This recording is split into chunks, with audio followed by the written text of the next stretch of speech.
Hello to all, Nimbus academy के online platform में आपका स्वागत है। दोस्तों, इस वीडियो में जो साइंस एंड टेक्नोलॉजी का दूसरा वीडियो है, इस वीडियो में हम लोग आज बात करेंगे यूपीएससी के द्वारा कंडक्ट किए जाने वाले सिविल सर्विस एग्जाम के ऊपर।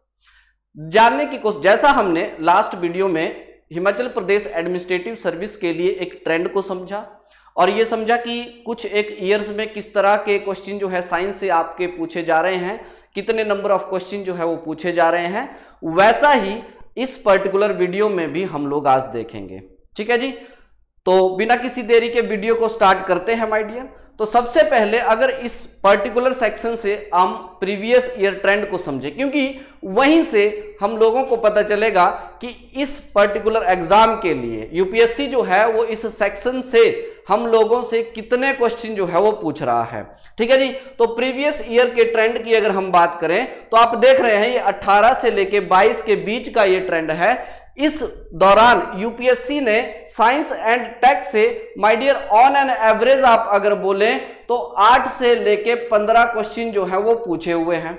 ठीक है जी, तो 8 से 15 क्वेश्चन जो है यूपीएससी आपका साइंस एंड टेक से क्वेश्चन पूछता है। लेकिन क्या फिर सवाल ये आता है कि ये जो सारे क्वेश्चन हैं ये हमारे जर्नल साइंस से ही होते हैं? क्योंकि जब हम यूपीएससी के प्रीलिम्स के सिलेबस को देखेंगे तो उसमें हमें साइंस के लिए सिर्फ एक वर्ड इन्होंने मेंशन किया है, जर्नल साइंस। तो क्या सारे क्वेश्चन वहीं से आते हैं या फिर कोई और एरियाज भी हैं जिनसे हमें क्वेश्चन देखने को मिलेंगे? तो आइए जानते हैं कि वह कौन कौन से इंपॉर्टेंट एरियाज हैं माय डियर, जहां से यूपीएससी हर साल क्वेश्चन पूछ ही रहा है। देखिए, यूपीएससी का जो सिलेबस है, ठीक है, तो उसने प्री में लिख दिया है कि भाई जर्नल साइंस जो है मैं आप लोगों से पूछूंगा। लेकिन फिर भी माय डियर इस जर्नल साइंस को भी हमने अगर इसके भी देखो, एक तो हो गया बेसिक सा कि जर्नल साइंस में जो 3 चीजें हमारी आती हैं, ठीक है जी, बायोलॉजी हो गया, फिजिक्स हो गया, केमिस्ट्री हो गया, तो क्या इनको भी हमने पूरा पढ़ना है? या फिर जो इसका दूसरा सेगमेंट है जिसको हम टेक्नोलॉजी के साथ रिलेट करते हैं, तो क्या हमें इस पे ज्यादा फोकस करना चाहिए? तो देखो माय डियर, जो मैंने आपको 8 से 15 क्वेश्चन बताए ना कि ऑन एन एवरेज यूपीएससी आपसे ये क्वेश्चन पूछ रहा है इस सेक्शन से, तो ये 8 से 15 क्वेश्चन को अगर हम ध्यान से देखें तो माय डियर इसमें आपको जो 20 या फिर हम बोल सकते हैं 30% के अराउंड जो वेटेज हम लोगों को मिलेगी वो होती है जर्नल साइंस की। ठीक है जी, और जो 70% की जो वेटेज है माय डियर, 70% के जो क्वेश्चन आपको मिलेंगे वो होते हैं टेक्नोलॉजी बेस्ड। देखेंगे आगे हम लोग कुछ एक क्वेश्चंस मैं आप लोगों के लिए लेके आया हूं और जानने की कोशिश करेंगे कि इस सेक्शन को हम यूपीएससी के लिए किस तरह से अपना आप बोल सकते हैं प्रिपेयर कर सकते हैं। ठीक है जी, तो देखो, तो मैं क्या बोल रहा हूं कि 70% क्वेश्चन जो है वो टेक्नोलॉजी बेस्ड होंगे आपके, यानी कि जो इस साइंस की अप्लाइड सी फॉर्म है उसके ऊपर पूछे जाएंगे। तो अब आपका सवाल होगा, तो क्या हम इस सेक्शन को इग्नोर कर दें? बिल्कुल भी नहीं, क्योंकि आगे हम क्वेश्चन में देखेंगे माय डियर कि एक बेसिक अंडरस्टैंडिंग तो आपको कॉन्सेप्ट की होनी चाहिए, तब आप, क्योंकि देखो क्या है, देखो अगर स्टेट पीसीएस एग्जाम की अगर हम बात करते हैं तो वो जो एग्जाम है वो फैक्चुअल ज्यादा होते हैं, लेकिन यहां पे अगर यूपीएससी बेसिक क्वेश्चन भी आपसे पूछेगा तो उसमें भी आप ये समझ लीजिए उसकी छोटी सी अप्लाइड फॉर्म वो पूछेगा। ठीक है जी, डीएनए की अगर बात करें तो स्टेट पीसीएस में क्या होगा, डीएनए से आपको उसके फैक्ट पूछे जाएंगे, डीएनए क्या होते हैं, किस में होता है क्या, and all these things, okay. लेकिन यूपीएससी जो है उसकी अप्लाइड फॉर्म, यानी कि डीएनए अगर आपका मान लीजिए न्यूज में रहा है, ठीक है जी, तो वहां से आपसे क्वेश्चन बनेगा। तो ऐसा नहीं है, आप इस सेक्शन को इग्नोर तो नहीं कर सकते। अच्छा, अब इस सेक्शन को करें कहां से? ठीक है जी, ये भी बड़ा सवाल। तो माय डियर ये तो बेस्ट रहेगा कि हम लोग एनसीईआरटी को ही, ठीक है जी, एनसीईआरटी को ही यहां से इस पर्टिकुलर सेक्शन के लिए क्या करें, प्रेफर करें। अब एनसीईआरटी भी आप ये समझ लीजिए सम टाइम हम लोगों को 9th से लेके 9th 10th और 11th ये वाली, या फिर आप बोल सकते हैं 9th to 12th, ठीक है जी, ये वाली एनसीईआरटीज जो हैं इस पर्टिकुलर सेक्शन के लिए मोर देन इनफ हो जाती हैं। 9th और 10th वाली तो बहुत ही ज्यादा रेलेवेंट है। ठीक है जी।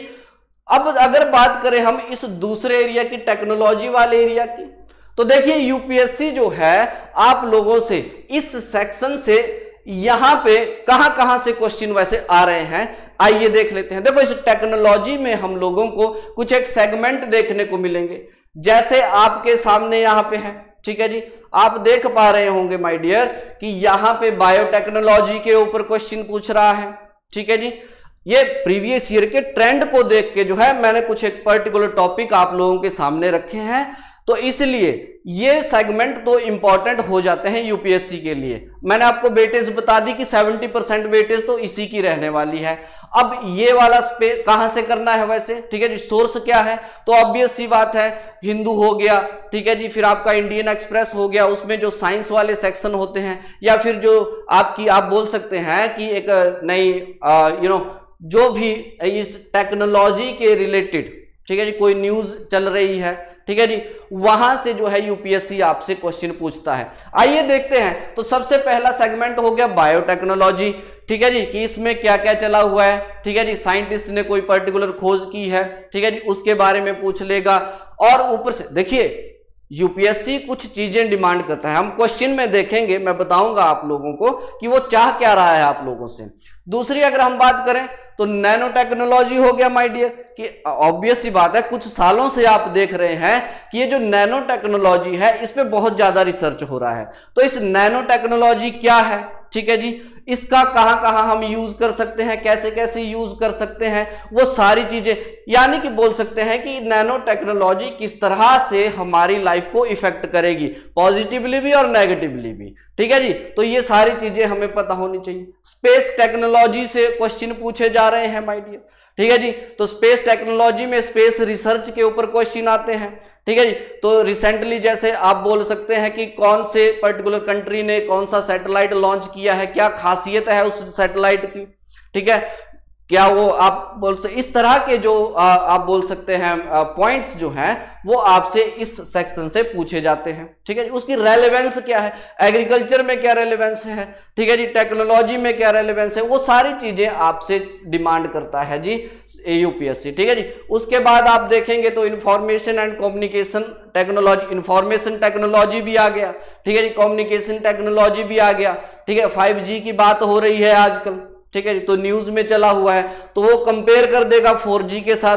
ठीक है जी, लास्ट ईयर 4G चला हुआ था तो उसने कंपेयर कर दिया था 3G के साथ।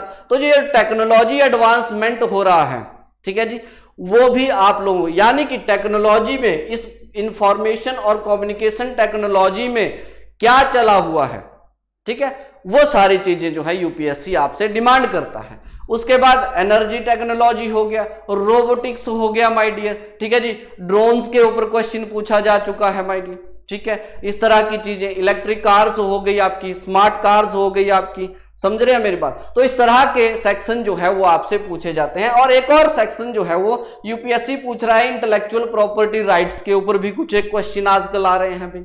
ठीक है, तो ये सारे सेगमेंट जो हैं टेक्नोलॉजी से, ये सारे के सारे सेगमेंट जो हैं ये बहुत ज्यादा इंपॉर्टेंट हो जाते हैं, और इनको, और ये करंट बेस रहेंगे।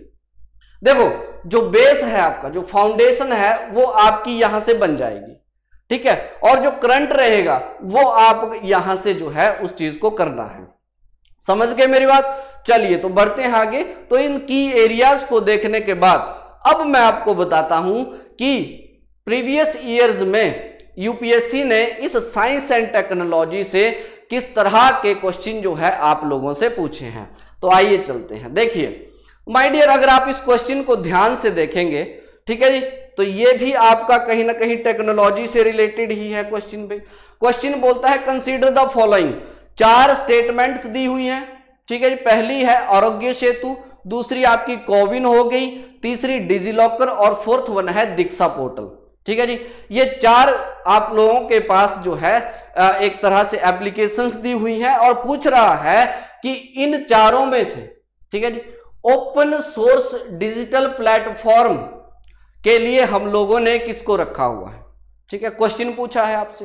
तो ओपन सोर्स डिजिटल प्लेटफॉर्म पे ऊपर जो है ये क्वेश्चन बना हुआ है। 2020 में ये न्यूज में रहा था। ओपन सोर्स की अगर हम बात करें, देखो यहां पे अब यूपीएससी क्या डिमांड कर रहा है, वो चाह रहा है कि आपको थोड़ा सा आइडिया तो हो कि ओपन सोर्स डिजिटल प्लेटफॉर्म या फिर ओपन सोर्स होता क्या है। ये ओपन सोर्स डिजिटल की अगर ये बात कर रहा है तो ये होता क्या है। तो देखो सिंपल सी भाषा में मैं आपको बता दूं my dear, open source digital की अगर हम बात करते हैं, ठीक है जी, तो इसमें क्या है, ये एक तरह से कंप्यूटर प्रोग्राम आप समझ लीजिए। उस कंप्यूटर प्रोग्राम के जो आपके कोड होंगे, ठीक है जी, उस कंप्यूटर प्रोग्राम के जो हमारे सोर्स कोड होते हैं ना, ठीक है, सोर्स कोड, उनको पब्लिक कर दिया जाएगा।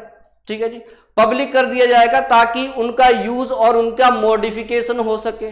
तो यूपीएससी, अभी ये न्यूज में था, देखिए एक्सप्लेन किया हुआ है, इंडियन एक्सप्रेस में ये न्यूज चली थी, ठीक है, कि what making Aarogya Setu open source means, इसका मतलब क्या है, समझ रहे हैं मेरी बात। तो कहीं ना कहीं ये क्वेश्चन भी आपका टेक्नोलॉजी से ही आया हुआ है। ठीक है, तो ये यहां पे देखिएगा, तो इसमें जो है एक पर्टिकुलर तो यहां पे 4 ऑप्शन हमारे पास दिए हुए हैं। ठीक है, तो अगर आप ओपन सोर्स की बात करेंगे और इस न्यूज को, या फिर एक एडिटोरियल भी इस पे बहुत बढ़िया बना था, वहां से डायरेक्ट क्वेश्चन ये पूछा गया है, तो उसमें इन चारों का नाम दिया गया था माइडी। ठीक है जी, उन चारों का नाम आया था, तो यानी कि इसका जो सही आंसर है वो हो जाएगा डी। यहाँ पे ऑप्शंस थोड़े मिसप्लेस, यहाँ पे देखिएगा तो इनका आंसर हो जाएगा डी, यानी कि 1, 2, 3 एंड 4। ठीक है जी, बढ़ते हैं आगे। उसके बाद देखेंगे तो इसका आंसर जो है आपके सामने हो गया, तो इसका आंसर हो जाएगा माय डियर डी ऑप्शन। ठीक है, उसके बाद बढ़ते हैं आगे। देखिए नेक्स्ट जो क्वेश्चन यूपीएससी पूछ रहा है,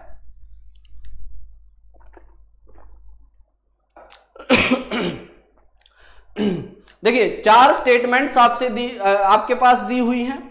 अब देखो ये क्वेश्चन भी आपका साइंस एंड टेक्नोलॉजी से ही आया हुआ है। ठीक है जी, तो यहां पे क्या हो रहा है माय डियर कि 4 स्टेटमेंट आप लोगों के पास दी हुई हैं। इन 4 स्टेटमेंट में देखिए, ठीक है, अब यहां पे फोकस करना है आपने ड्रोन्स के ऊपर। ठीक है जी, तो कहीं ना कहीं आप बोलेंगे कि ड्रोन्स के ऊपर जो है वो क्वेश्चन आया हुआ है। देखो क्वेश्चन बोलता है कि कंसीडर द फॉलोइंग एक्टिविटीज, कौन कौन सी activity, spraying pesticide on a crop field, inspecting the carters of active, माफ कीजिएगा, inspecting the craters of active volcanoes, then collecting breath samples from spouting whales for DNA analysis.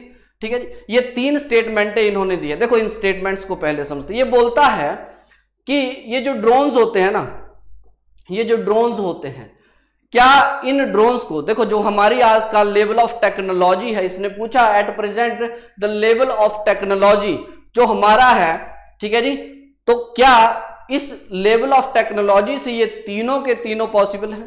ठीक है, क्या drones को जो है हम लोग इन चीजों के लिए यूज कर सकते हैं या नहीं कर सकते।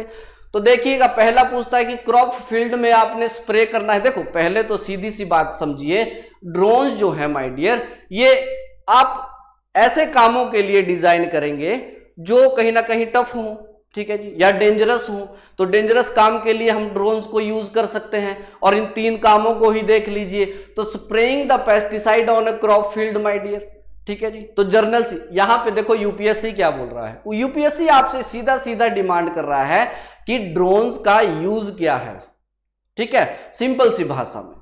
तो दूसरा इसमें बोल रहा है कि एक्टिव वोल्केनो, देखिए यहां पे ऑब्वियस सी बात है, तो उसका क्रैटर आपको देखना है, उसकी इंस्पेक्शन करनी है, तो खुद तो जाना पॉसिबल है नहीं।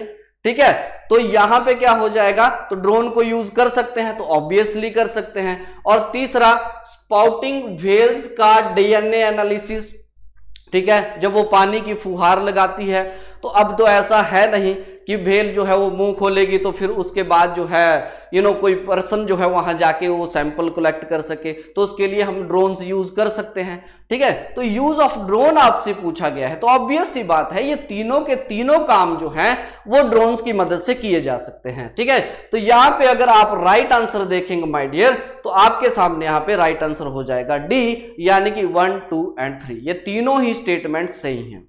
समझ रहे हैं मेरी बात को। तो देखिए पहले आपसे पूछा, इस बार आपसे ड्रोन से पूछ लिया, ठीक है जी, ओपन डिजिटल प्लेटफॉर्म से क्वेश्चन पूछ लिया। उसके बाद अगर हम देखें नेक्स्ट क्वेश्चन देख लेते हैं। देखिए तीसरा जो क्वेश्चन है, देखो इस क्वेश्चन को भी ध्यान से देखिएगा माय डियर।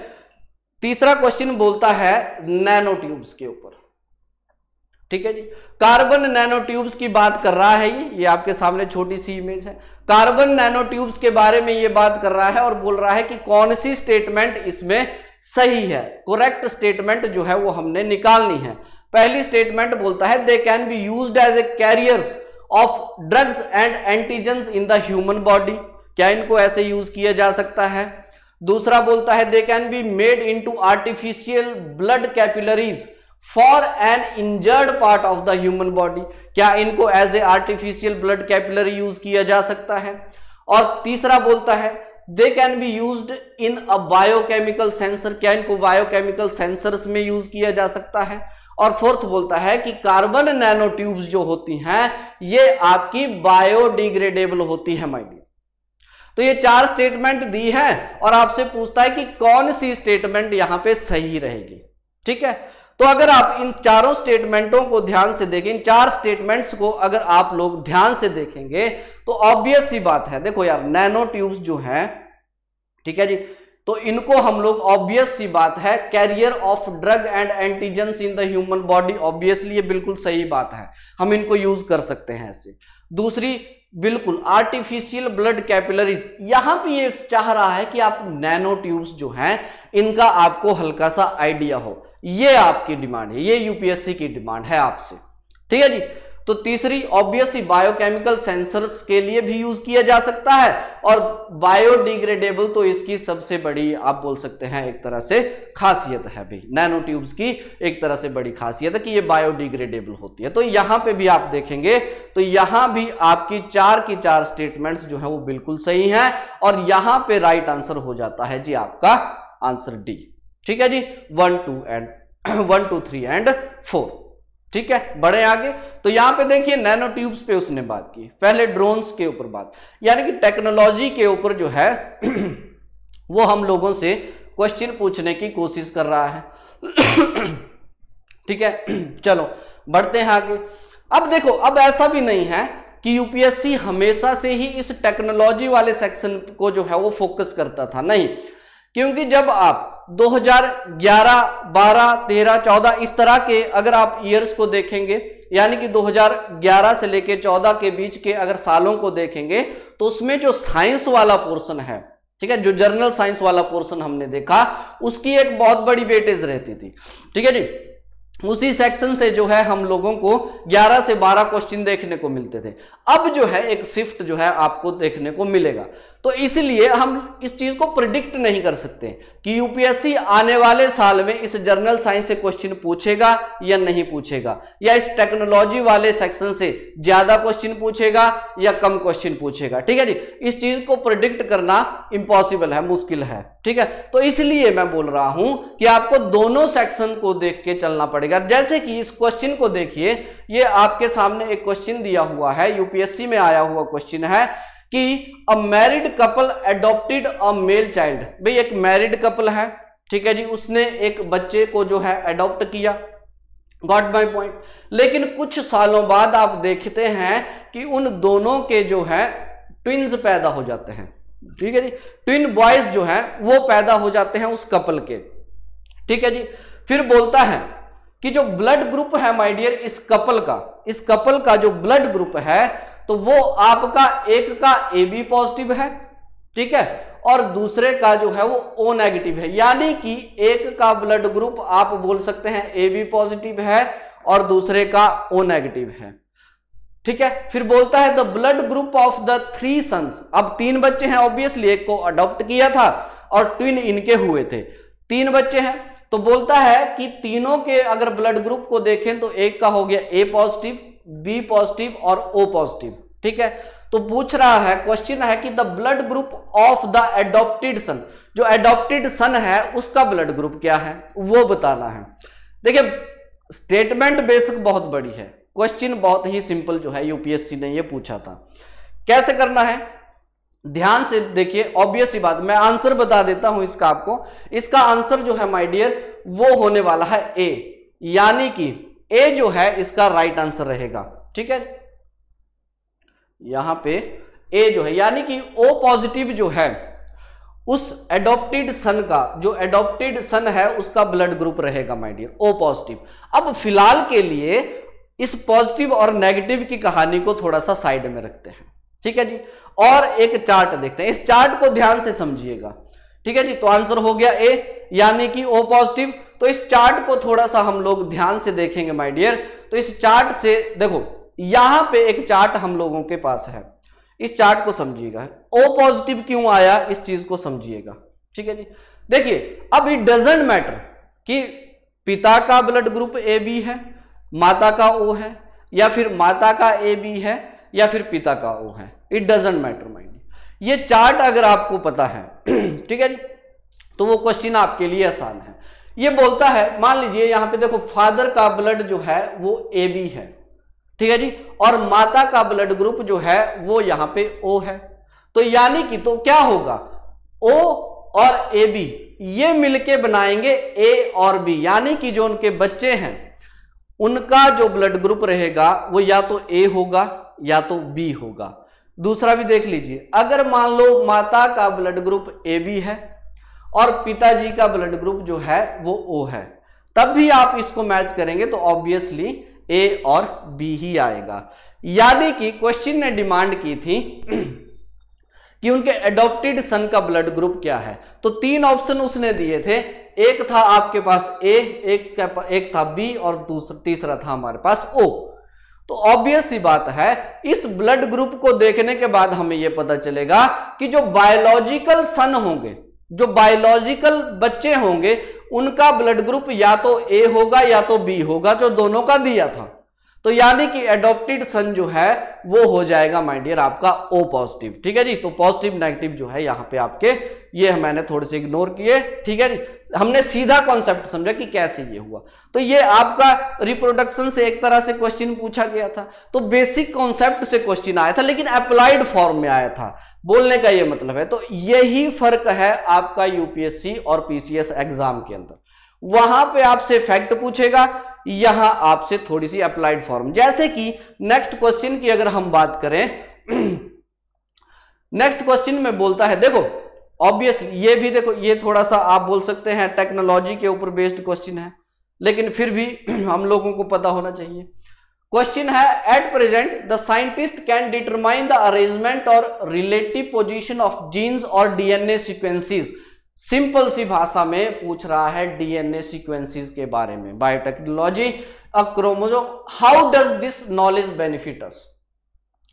ये बोल रहा है कि ये जो डीएनए सीक्वेंसिंग या जीन सीक्वेंसिंग होती है ये किस तरह से हम लोगों को बेनिफिट कर सकती है। स्टेटमेंट देखिए, बोलता है it is possible to know the pedigree of livestock. क्या जो मवेशी होते हैं उनके वंशज हमें इससे पता चल सकते हैं। थोड़ा सा लॉजिकल सोचिएगा। It is possible to understand the cause of all human disease. क्या हमें पता चल सकता है कि ह्यूमन डिजीज जो होती हैं, बीमारियां हैं, उनका जो पर्टिकुलर आप बोल सकते हैं कि उनका कारण क्या है। या फिर तीसरी स्टेटमेंट बोलती है, क्या हम ऐसे एनिमल ब्रीड्स पैदा कर सकते हैं जिनमें बीमारियां ही ना हो। ठीक है जी, या उनमें रोकथाम करने की शक्ति हो बीमारियों को। तो क्या ऐसा जीन सीक्वेंसिंग से पॉसिबल है। तो यहां पे देखो सीधा सा सिंपल आपसे ये पूछा कि पहले थोड़ा सा आपको अगर आइडिया हो कि जीन सीक्वेंसिंग से होता क्या है ना। उसके बाद जो है आप लोगों से ये तीन स्टेटमेंट पूछी। तो ऑब्वियस सी बात है, ये तीनों की तीनों स्टेटमेंट्स जो हैं वो बिल्कुल सही है माय डियर, क्योंकि जीन सीक्वेंसिंग या डीएनए सीक्वेंसिंग से ये सारा जो है वो पॉसिबल है। ठीक है जी, जीन सीक्वेंसिंग कुछ और नहीं माय डियर। देखो डीएनए जो है कुछ एक आप बोल सकते हैं बिल्डिंग ब्लॉक से बना होता है, जिनको न्यूक्लियोटाइड आप लोग बोलते हैं। ठीक है जी, न्यूक्लियोटाइड जिनको आप बोलते हैं, उन न्यूक्लियोटाइड्स को जो है आप अगर हम रिप्रेजेंटेशन की बात करें तो ऑब्वियसली ए, सी, जी और टी। ठीक है जी, इस तरह की रिप्रेजेंटेशन हम उनको देते हैं।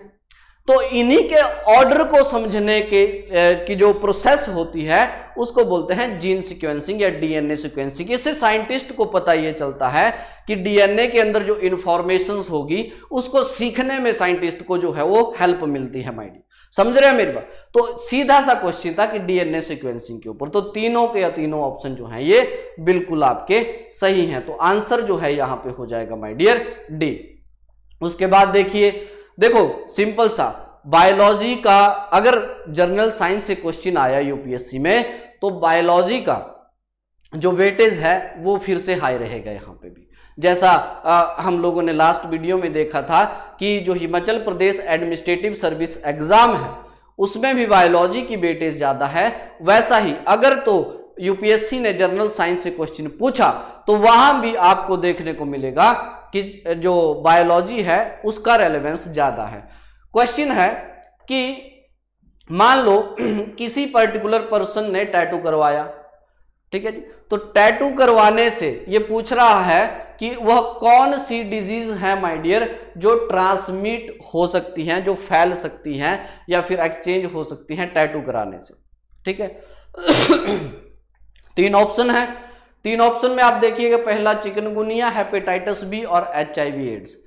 यानी कि देखो टैटू से, हालांकि इस तरह के केसेस तो अभी आए नहीं हैं, लेकिन फिर भी अगर अनस्टेरिलाइज्ड नीडल यूज की जाए टैटू से और मान लीजिए कोई इन्फेक्टेड पर्सन है, ठीक है जी, किसी को HIV हुआ है तो ऑब्वियसली HIV जो है वो फैलता ही फैलता है। ठीक है, तो पॉसिबिलिटी है, यस बिल्कुल पॉसिबिलिटी है कि उसको HIV एड्स हो, बिल्कुल है। ठीक है जी, और उसके बाद देखेंगे तो हेपेटाइटिस बी, ये भी ब्लड के साथ रिलेटेड है सीधा सीधा। ठीक है जी, लिवर में आपको मिलेगा, ठीक है, ये भी बीमारी। तो हेपेटाइटिस बी फैलने की भी बिल्कुल आप बोल सकते हैं 100% चांस है अगर कोई इन्फेक्टेड पर्सन है तो। ठीक है जी, तो ये दोनों स्टेटमेंट तो बिल्कुल सही हैं। हालांकि चिकनगुनिया भी हम ब्लड के साथ ही इसको रिलेट कर सकते हैं, लेकिन फिर भी चिकनगुनिया जो है माय डियर ये हमारा मॉस्किटो के काटने से होता है। ठीक है जी, तो कहीं ना कहीं अगर हम मोस्ट एप्रोप्रिएट आंसर देखें तो यहां पे हमारा दूसरा और तीसरा ही होगा। ठीक है, तो यहां पे जो ऑप्शन हो जाएगा वो हो जाएगा बी माय डियर 2 और 3 ओनली। तो बेसिक अंडरस्टैंडिंग के क्वेश्चन है, अगर आप यहां पे देखें है ना, तो थोड़ी सी अंडरस्टैंडिंग मांगता है, लेकिन फिर भी मैं बोल रहा हूं कि लेटेस्ट पैटर्न आपका बोलता है कि टेक्नोलॉजी के ऊपर ज्यादा फोकस होना चाहिए। 70% क्वेश्चन आपके वहीं से आपको देखने को मिलेंगे जो लेटेस्ट टेक्नोलॉजी में डेवलपमेंट आपकी हुई है। ठीक है जी, वहीं से क्वेश्चन आपको आएगा। आइए बढ़ते हैं आगे, उसके बाद देखें तो आंसर ऑब्वियसली इसका बी हो जाएगा माय डियर। ठीक है जी, तो उसके बाद अगर हम देखें क्वेश्चन 7 बोलता है कि सरफेस ऑफ लेक, ये बहुत अच्छा क्वेश्चन है भाई, सरफेस ऑफ लेक। ठीक है जी, surface of lake is frozen in severe winter. सर्दियों में देखो ये क्वेश्चन क्या बोल रहा है कि सर्दियों में जो लेक का जो सरफेस होता है वो फ्रीज हो जाता है, जबकि जो उस फ्रीज हुए पर्टिकुलर पोर्शन से नीचे वाला एरिया है वो लिक्विड ही रहता है, वो पानी ही रहता है। यानी कि झील में सिर्फ ऊपरी परत जो है वो आपकी फ्रीज होती है। यही पूछ रहा है कि but the water at bottom is still liquid. Reason क्या है इसका? सिंपल सा रीजन इसने पूछा है माय डियर। ठीक है जी, तो यहां पे आप पानी की एक प्रॉपर्टी देखेंगे। ठीक है, एनसीईआरटी 9th में भी शायद वो दी हुई है। ठीक है जी, तो वहां भी आप इस चीज को समझने की, अब उसकी थोड़ी सी प्रैक्टिकल फॉर्म है। देखो ऑप्शन बोलता है कि ice is a bad conductor of heat. ठीक है जी, दूसरा बोलता है the since the surface of lake is at the same temperature as the air no heat is lost. ठीक है जी, the density of water is maximum at 4 degree Celsius. और फोर्थ वन है दैट माफ कीजिएगा, the none of these statement that is A B and C given above is correct, कि इनमें से कोई भी सही नहीं है। देखो हालांकि आंसर मैं आपको बता देता हूं, इस पर्टिकुलर क्वेश्चन का आंसर है सी, कि जो 4 डिग्री सेल्सियस है, 4 डिग्री जो सेंटीग्रेड पे जो आप बोलेंगे डेंसिटी होगी पानी की वो सबसे ज्यादा होती है। उससे क्या फर्क पड़ेगा क्या नहीं पड़ेगा, आइए थोड़ा सा समझने की कोशिश करते हैं। देखो क्या है, तो यहां पे आंसर हो गया आपका सी। ठीक है जी, तो क्या हो रहा है देखिए, ध्यान से देखिएगा, इस चार्ट को समझने की कोशिश करेंगे। देखो एक कॉन्सेप्ट चलेगा आपका, ठीक है।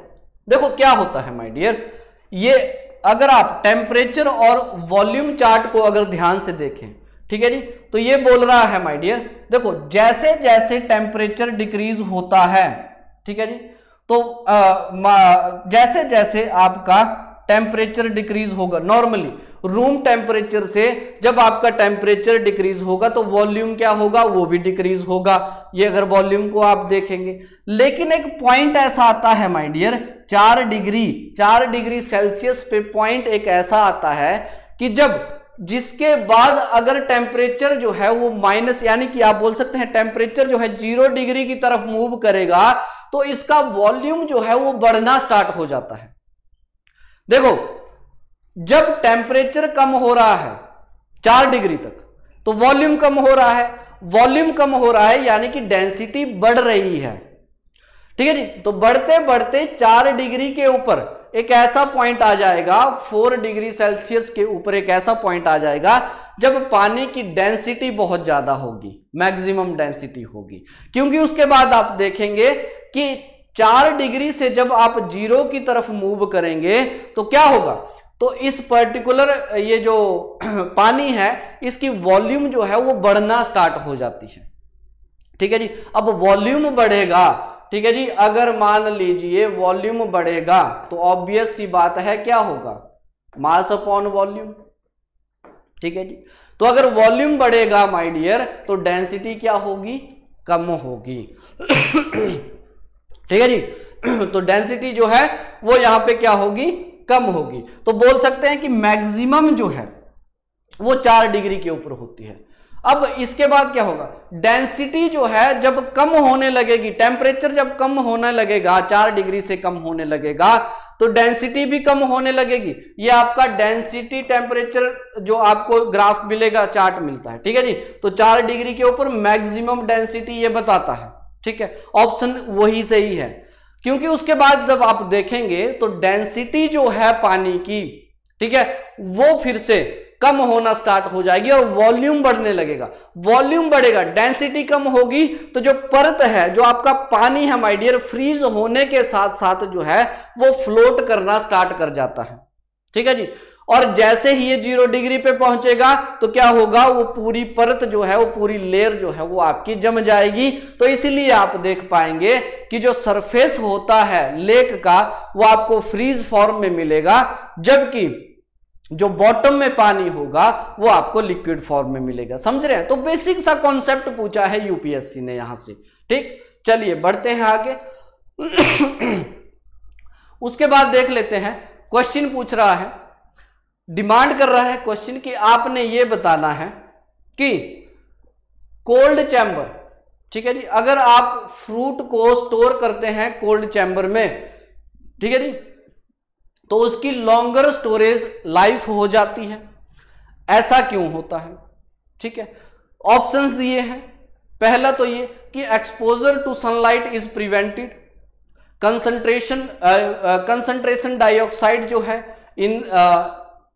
In the is increased of carbon environment, ठीक है जी। Rate of respiration is decreased, there is an increase in humidity. ये 4 ऑप्शन आपसे दिए हैं, ठीक है। देखो क्या होता है, जब भी आप किसी फ्रूट को अगर हम बाहर रखेंगे ना, मान लीजिए ये फ्रूट है, ठीक है, अगर ये बाहर है तो क्या होगा, ये रेस्पायर करेगा ऑब्वियसली, ठीक है जी। रेस्पायर करने के बाद ये इथाइलिन जो है उसको आप बोलते हैं एक्सक्रीट करेगा, इथाइलिन छोड़ता है ये, ठीक है, जो मदद करता है इस फ्रूट को पकने में, ठीक है जी। तो रेस्पायर करने से क्या होगा माय डियर, आप ये बोलेंगे कि फ्रूट जल्दी पक जाएगा अगर बाहर रखेंगे, ठीक है। लेकिन जब इस पर्टिकुलर फ्रूट को कोल्ड चैम्बर में डाल दिया जाता है तो ऑब्वियस सी बात है, जो रेट ऑफ रेस्पिरेशन होता है वो डिक्रीज हो जाता है इससे, ठीक है जी। तो ये क्वेश्चन भी आपसे पूछा जा चुका है, गॉट माय पॉइंट। तो इसका जो सही आंसर हो जाएगा वो आपका हो जाएगा ऑप्शन सी, ठीक है जी। ये आपने यहां पे ऑप्शन सी जो है वो देखना है।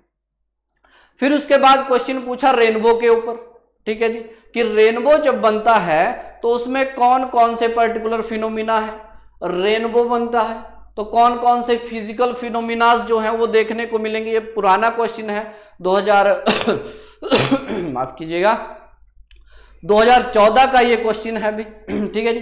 तो 2014 का क्वेश्चन है, तीनों दिए हैं, डिस्पर्सन हो गया, रिफ्रैक्शन हो गया, या फिर इंटरनल रिफ्लेक्शन जो है, या टोटल इंटरनल रिफ्लेक्शन आप बोल सकते हैं। ये तीनों यहाँ पे ऑप्शन दिए हुए हैं और क्वेश्चन पूछ रहा है कि जब रेनबो बनता है तो कौन सी प्रोसेस होती है। तो आंसर देखिए माय डियर, इस क्वेश्चन का ऑब्वियस ही बात है, सिंपल सा आंसर होगा इसका, तीनों की तीनों प्रोसेसेस होंगी, डिस्पर्सन ऑफ लाइट भी होगा, रिफ्रैक्शन ऑफ लाइट भी होगा, और टोटल इंटरनल रिफ्लेक्शन जो है वो भी आपको इसमें देखने को मिलेगी। तो राइट आंसर जो है इसका हो जाएगा डी ऑप्शन, ठीक है जी। कैसे देखिए थोड़ा सा बता देता हूं मैं आपको। देखो रेनबो बनने का सीधा सीधा सा मकसद क्या है, जो रीजन है वो ये है कि ये जो सूर्य है, अब सूर्य से लाइट आएगी, ये आप मान लीजिए वाटर ड्रॉप है माय डियर, ठीक है जी। अब ये सूर्य की जो किरण है जैसे ही इस वाटर ड्रॉप से टकराएगी, ठीक है जी, तो उसका क्या होगा, पहले तो आप बोल सकते हैं कि डिस्पर्सन होगी, ठीक है, यानी कि क्या होगा, हिंदी में अगर देखें तो फैलाव होगा, ऑब्वियसली उस रे का फैलाव होगा, ठीक है, डिस्पर्सन ऑफ लाइट होगी। लेकिन साथ साथ में क्या होगा, रिफ्रैक्शन भी होगी, मीडियम चेंज हो रहा है, ठीक है जी, तो रिफ्रैक्शन भी होना है, ठीक है। तो डिस्पर्सन के साथ साथ जो है इसकी रिफ्रैक्शन भी होगी, इसकी डायरेक्शन भी थोड़ी चेंज होगी। फिर जैसे आगे बढ़ेगी तो यहां पे आप देखेंगे तो यहां पे टोटल इंटरनल रिफ्लेक्शन होगा माय डियर, और जो ऑब्जर्वर यहां पे खड़ा होगा उसको कुछ ऐसा यहां पे दिखेगा। यानी कि बोल रहा है इस प्रोसेस में ये तीनों के तीनों फिजिकल फिनोमिना जो हैं वो काम करते हैं आपकी, समझ के मेरी बात। उसके बाद देखते हैं, नेक्स्ट चलते हैं, नेक्स्ट जो क्वेश्चन है भाई, ठीक है, चलिए लास्ट क्वेश्चन है ये आज का, ठीक है, सिंपल सा पूछ रहा है ये आपसे, क्वेश्चन पूछ रहा है माय डियर कि फोटोसिंथेसिस में कौन सी प्रोसेस इन्वॉल्व है। चार ऑप्शन दिए हैं। पहला बोलता है कि जो पोटेंशियल एनर्जी है is release to form the free energy, दूसरा बोलता है the free energy is converted into the potential energy and stored, तीसरा बोलता है the food is oxidised to release carbon dioxide and water, fourth बोलता है the oxygen is taken and carbon dioxide and water vapour are given out. Obvious सी बात है, देखो इससे सिंपल सा समझ लीजिए, 3 और 4 स्टेटमेंट तो सेम ही बोल रहा है ये, ठीक है जी, सेम ही बोल रहा है कि कार्बन डाइऑक्साइड और वाटर को रिलीज करेंगे, ठीक है जी, कार्बन डाइऑक्साइड और वाटर वेपर जो है वो गिवन आउट होंगे, बाहर आएंगे। तो ये तो बिल्कुल सरासर गलत है, बचती है आपकी दो। इन दोनों में से जो रेलेवेंट जो एप्रोप्रिएट आंसर है माय डियर वो है आपका बी, कि free energy is converted into potential energy and stored, ठीक है जी। क्योंकि फोटोसिंथेसिस में क्या होगा, कार्बन डाइऑक्साइड हो गया, ठीक है जी, वाटर हो गया आपका, और सूर्य रेज, सन की जो किरणें हैं, ये तीनों यूज की जाएंगी। इन तीनों को यूज किया जाएगा फोटोसिंथेसिस के लिए, ठीक है जी। तो फ्री एनर्जी को फिर कन्वर्ट किया जाता है पोटेंशियल एनर्जी में, और उसके बाद इसको स्टोर करके फिर आगे जो है आगे की प्रोसेस आपकी चलती है, ठीक है जी। तो यहां पे बिल्कुल जो सही आंसर है वो आपका हो जाएगा बी, समझ के मेरी बात। तो ये थे जी आप लोगों के लिए कुछ एक 10 क्वेश्चन। अब इस particular B is the right answer आप यहां पे देख सकते हैं, देखिए। तो ये थी आज की वीडियो। देखिए अब इसमें जो है हम लोगों ने आज यूपीएससी का ट्रेंड देखा कि यूपीएससी जो है वो किस तरह से आप लोगों से क्वेश्चन पूछ रहा है और वो क्या डिमांड जो है वो कर रहा है, समझ के। उसके बाद अगर हम देखें तो कहीं ना कहीं जो नेक्स्ट अब हमारा वीडियो रहेगा उसमें अब हम दोनों के लिए कंबाइंड जो है साइंस और उसके साथ साथ साइंस एंड टेक्नोलॉजी, उन दोनों के लिए जो है अलग अलग से अच्छी वाले वीडियोस जो हैं अभ्यास सीरीज में आप लोगों के लिए लेके आएंगे, ताकि जो आने वाले एग्जाम हैं उनके लिए जो है आपकी प्रेपरेशन को एक बूस्टअप मिल सके, ठीक है जी। तो आज की वीडियो में इतना ही। Thank you so much. Channel को जरूर लाइक कीजिएगा, सब्सक्राइब कीजिएगा और ज़्यादा से ज़्यादा इस वीडियो को शेयर कीजिएगा। Thank you so much. Have a nice day. Thanks again.